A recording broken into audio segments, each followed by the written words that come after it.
आप लोग कैसे हैं? भोलेनाथ से गुजारिश करें आप लोग अच्छे होंगे दोस्तों। तो देखिए रात 8 9 10 बजे हमारी गाय भी आई थी बच्चिया। तो दोस्तों आप लोग प्यारा आशीर्वाद दुलार जरूर दीजिएगा। जिसको जिसको इनरी खाना है वो कमेंट में बताइएगा। आप लोग जल्दी जल्दी आइएगा, खाना होगा। तो दोस्तों हमारे घर देखिए हम बना रहे हैं 3-4 किलो देही से रहे। देखिए दोस्तों उस तरह जमाक नहीं बना रहे हैं, खुजरा नियर बना रहे हैं।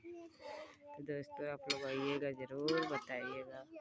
बच्चिया है प्यारी प्यारी सी, बहुत मस्त है। दोस्तों आप लोग देखिए बना रहे हैं। जिसको जिसको खाना है वो आप लोग आइएगा ज़रूर, बताइएगा कमेंट में। आप लोग प्यार आशीर्वाद दुलार ज़रूर दीजिएगा। दोस्तों देखिए यही पक रहा है। तो दोस्तों आप लोग ज़रूर कमेंट में बताइएगा। अभी वीडियो डालेंगे और बच्ची की भी।